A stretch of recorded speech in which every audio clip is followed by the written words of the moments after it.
What's up everyone, Trevausse or Trevor here, bringing you back to a brand new video. So as you can tell, I've been gone for a while. I haven't uploaded in a long time, but I'm back to make some more content. So I'm not exactly sure what type of content I want to make. Like I have ideas, but I need to try stuff out and actually post content so that way I know what I want to do. So I have some ideas written down for today, and yeah, just gonna kind of go through it. So I have it kind of created into little sections. So I'm gonna start off first with sports. I'm a big Leafs fan, as you can tell by these posters here. And this year's it's critical for the Leafs, at least from what the media is saying, for the Leafs to actually make it past the first round for the first time. And boy, since I think 2004, when they beat I think it was Ottawa in the first round. So yeah, it's been a while, either 2004 or 2002. Marner's on fire. He has been doing very well. He's on a 22 game point streak. Marner is 23rd on the NHL records point streak for scoring. So he is around the names of people like Danny Heatley from the 2005 season on the Ottawa Senators. He is near people like Steve Yzerman, Guy Lafleur, who unfortunately passed away recently, or somewhat recently, Wayne Gretzky, Brett Hull, Sidney Crosby, Brian Trottier, Wayne Gretzky, Patrick Kane, Mario Lemieux, if I haven't named him off yet, Paul Coffey, even Matt Sundin, which was surprising when I first heard about it. Matt Sundin has a point streak of 30 games. So I think in that streak he had 20, I think it says he had, hold on. He had 21 goals and 25 assists. So 21 goals in 30 games, that's not a goal per game, but I mean, he definitely got over a point per game because he had 46 points. So yeah, it's kind of insane that Marner is 23rd on the longest point streaks in a season. So that's kind of insane. Like, people would I've heard people have talked about how, or I've heard rumors of people saying oh, when he was growing up, he's too small, he's not strong enough, he's never gonna make it. So the fact that he's number one, made it to the NHL, number two, he has an $11 million contract. Oh no, not 11 million, 10.93 or something like that. $10 million, almost $11 million contract for someone who people thought that he wasn't going to even make the NHL or do very well in it, at least. And someone who was drafted just above him, Dylan Strome, he's just making a dent in the NHL now. He was playing on Chicago last year, and now he's on Washington, and he has a $6 million contract with them for a few years at least. If not, I think it's from somewhere from 2 to 5 years. So that's good for him, because I wasn't sure that he was ever gonna do well. So also want to point out my hair's actually looking nice for once. I like how it looks. Short on the sides, long on the top. Not bad. Checking myself out, you know? And also, the Leafs goaltending is, I remember seeing something on Twitter where someone pointed out the Leafs goaltending, Ilya Samsonov, I'm not really sure how to pronounce it, so apologies if I got it wrong. Either one wrong. I hope I didn't get either one wrong. Him and Matt Murray, the Leafs literally got Murray for, I believe what I heard, that they got him for a 3rd round pick and a 7th round pick, and Ottawa even took on salary for that. So for those who probably follow hockey, you probably have heard of it, and if not, then Now you've heard of it here. Um, so yeah, it's kind of crazy that it's kind of crazy that it's a risk to take on Murray's contract because I believe it was at least $5 or $6 million a year, like annual average value, so AAV. Um, so yeah, it's kind of crazy.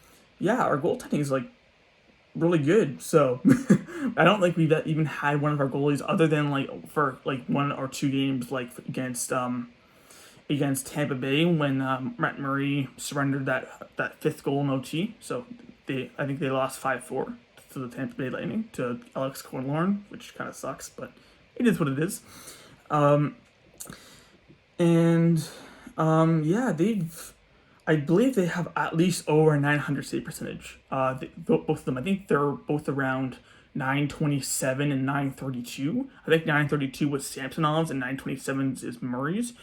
Murray's might be lower, Samsonov might be lower, but they're both doing really well, and they're two of the top goalies in the league currently stats wise.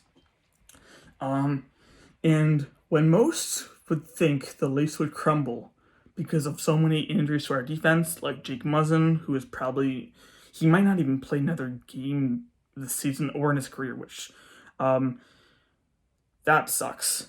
Like apparently I don't know if this is true, but he might be having trouble with just going daily without feeling pain because of his neck injury.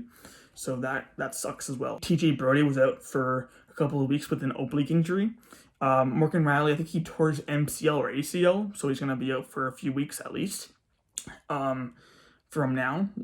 And yeah, like you would have thought that the Leafs, like whether it's like at least part of it, whether it's their defense or their team defense, would crumble under that because the Leafs have been known to not be very good, or you know, people always say the Leafs need defense, or even though in the playoffs they need scoring, which is kind of funny.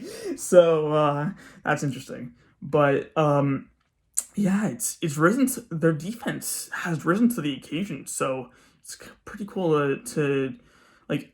It's pretty cool to at least see the results from it because we've been on ever since we lost. I think in Anaheim or oh no, San Jose.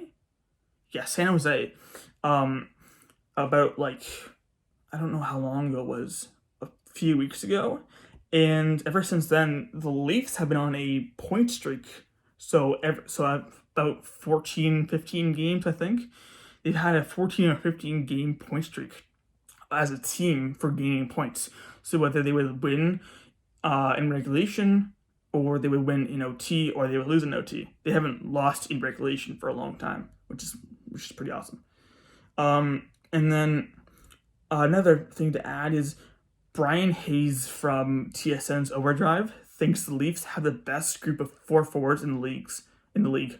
God, at least for now. And that's that's cool to hear because I mean, one way to think of it is like normally media in Toronto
margin at least probably about 5 runs, if not more.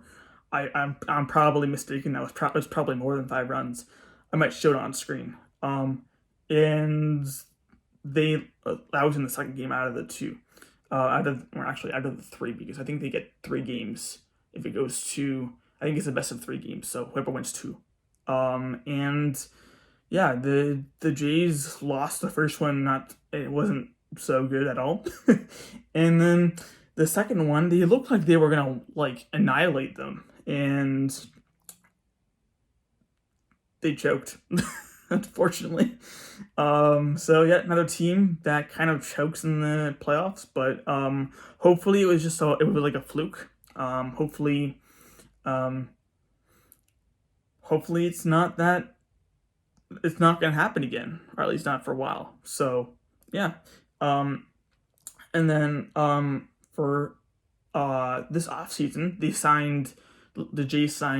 Toronto Blue Jays signed Chris Bassett, which I don't know much about him, although I did see some stats. I think he had like around a 3 ERA, just above a 3 ERA, so earned run average, and yeah, I believe TSN says that he was an All-Star in 2021. So to hear that, and to hear that he signed a 3-year, $63 million deal, I believe that's a good deal. The only thing is, today I saw the news that Ross Stripling signed with the Giants on a 2-year deal with I think it was an opt out, an option for an opt out after the first year, and I would have thought the Jays could have signed him too, but I don't know why they didn't. Maybe my best guess is that they just didn't have enough money in their planning to sign him, which is kind of weird because I think it was like a $25 million contract, 2 years for $25 million. He played really well for them, at least in the second half of the season, I'm pretty sure. And yeah, it's kind of surprising that he didn't sign with the Jays because, I mean, he was consistent.